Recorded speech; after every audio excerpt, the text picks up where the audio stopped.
Hey, what's going on, everyone? Entering Infinity here. Today I'm back with a brand new review of episode 10 of Demon Slayer's Entertainment District arc. Boy, do we have a lot to talk about. Let's jump into it.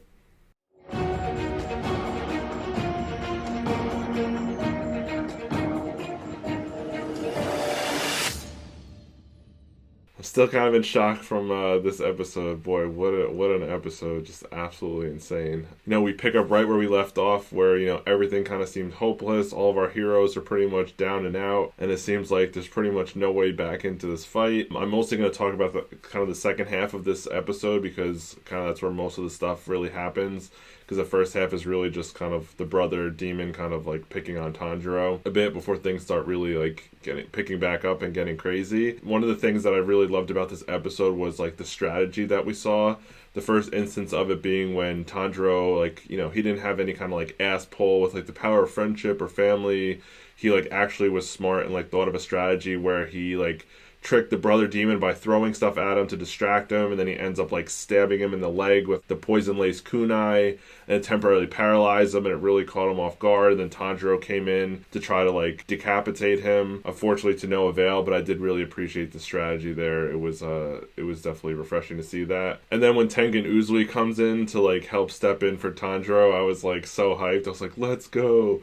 I can't believe he lost an arm in the last episode. It's like actually crazy, but unfortunately it happened off screen, so we didn't even get to see it. But happy to see that he's back up and fighting again, and definitely again with the strategy how he also suppressed his like breathing and like stopped his heart or something, like stopped the blood circulating in his body, so that way it stopped the poison from circulating. And it's I'm sure it was like one of his ninja techniques that he has. And I just really liked that as well. I thought that was really well done, and kind of also tying back in the fact that he was a ninja. So I thought that aspect was really good writing, and also really loved the strategic element of that. So happy that he's okay, and he was kind of back in the fray fighting again. And then he comes in, he just starts popping off and going like absolutely psycho. The animation was like absolutely insane when he starts going at the brother again. Like every time in the show you think that this animation can't possibly get any better, it somehow just keeps getting better. And like my jaw was just like on the floor for the second half of this episode. I could not believe how crazy, with all the action and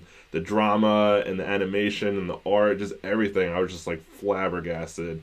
Had goosebumps like up and down my arms. I was just like, oh my god. I couldn't even sit down in the second half of this episode. I was like pacing back and forth in front of the television, like, oh my god, like, it was just actually insane. Oh my gosh, what a wild ride. But yeah, I love that aspect. I love how he like used his like hearing ability to like hear the sounds of like all the demons' attacks, and like turned it into like a musical score, and like was using it to like dodge all the attacks and stuff. It was just so awesome. I absolutely was like obsessed with that part. So happy to see he was up. And I love that like everybody was also involved in this episode, right? It wasn't just like our main hero saving the day. It wasn't the Hashira having to come in and save the day. It was like literally like a team effort. Like everybody got involved, and I really loved that, because while you're watching it, it's just like the quality is just so amazing. It feels like you're watching a movie.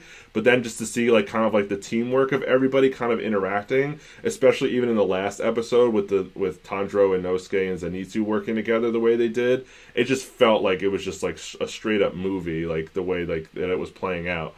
So I just love to see that everybody was involved. You got Zenitsu getting back up, like he was like popping off and using his abilities, and Nosuke getting back up, like he was helping out, like the two of them to fight the sister, and then Tanjiro and Tengen Uzui fighting the brother demon. Just really awesome stuff. I absolutely love that. And let's also talk about like just like the gore and kind of like the seriousness of like what's at stake here. Most anime like don't really like have the main characters kind of really getting like super injured and stuff until like maybe the very end of the series. They'll like lose a limb or something, but like all of our characters are just absolutely like ridiculous. Like at this point, like Tanjiro's like carved up like a Thanksgiving turkey. He has fingers bent the wrong way and they're purple. He got the sickle like up through like his mouth, like took out his mouth and probably through his tongue, like so disgusting and crazy. You got Uzui got stabbed like a million times already, and then he got stabbed in the stomach with this episode with the sickle, and then he also gets his eyeball gouged out with like a huge deep cut through the side of his face, like absolutely insane. So at this point, like I thought there was no way that that we were going to lose another Hashira, but at this point we might. I mean, you never really know at this rate, but I mean, even if he does survive, like he already lost an arm and one of his eyes. Like, that's like actually insane. So just the amount of damage we've taken, plus the poison going through his body right now, on top of everything else, crazy. Zenitsu's gotten beat up plenty of times. When he was using his attack, the blood was squirting out of his like calves. And then you got Inosuke, who just had his like heart stabbed and like was bleeding from everywhere. Like, our characters have taken so much damage. Like, I just loved like the weight and the magnitude of these battles, where it's not just like, you know, a little skirmish and like it is what it is. They got a couple of cuts and bruises and put on a band-aid and move on with their life. Like, no, like they're losing limbs, like they're getting impaled, they're getting like seriously damaged, and that just makes the stakes even higher and just makes it so much more exciting to watch as a viewer. Because like I said, I couldn't even sit down. I was like going nuts. Like, it was absolutely like crazy. So again, I love the strategy aspect of it, and I loved how everybody was involved in it.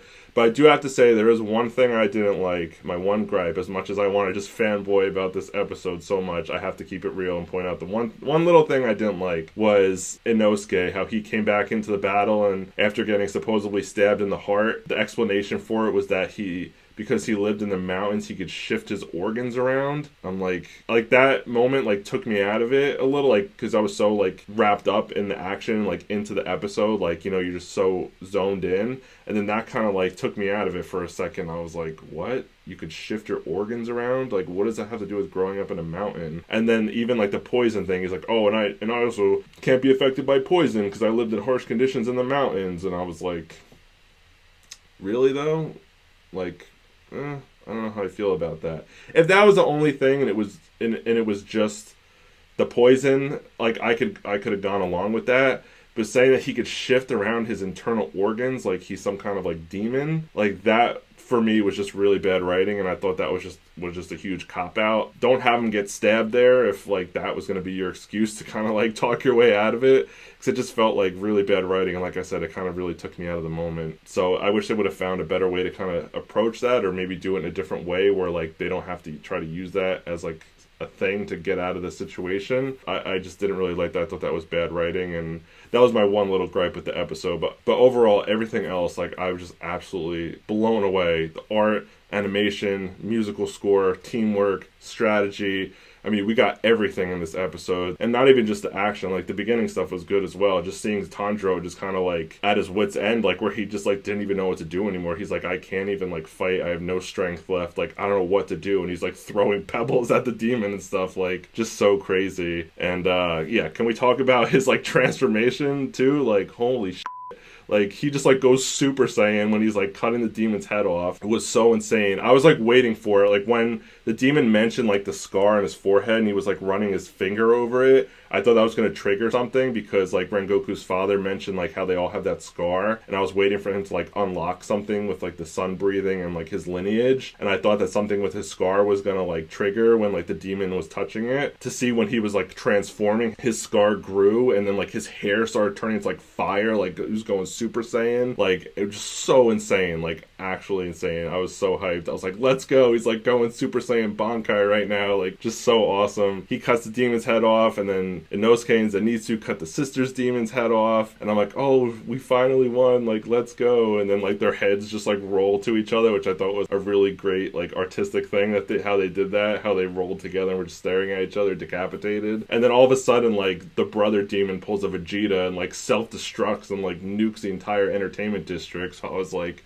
how you really gonna end like that? Like, every episode's cliffhanger is, like, actually insane. I'm like, you've got to be kidding me. After all that, like, I couldn't believe it. But I'm so excited for next week's episode. In case you didn't know, next week's episode is actually gonna be 45 minutes, so it's like 2 episodes in one, which I'm really excited about. I know a lot of people have been complaining about the length of these episodes, but, I mean, can we really complain? I mean, I don't mind the season being a little shorter than normal and the episodes being a little shorter than normal if this is the quality of the content that we're getting. Like, it's legit. Like, other animes wish their movies looked as good as this. Like, it is, like, actually insane. So, yeah, absolutely blown away by this one. I'm so excited for next week. Can't wait to see what just happened and how this is going to get finished, because, I mean, I thought they were supposed to be dead, unless they are dead, and that was, like, their last best kind of Hail Mary was to just blow themselves up, or are they still alive? I don't know. Let me know what you think down below. I'm curious kind of how everyone else felt about this episode. So thanks for watching. I hope you enjoyed. If you enjoyed this review, do me a huge favor. Hit that like button. Subscribe to the channel if you're new.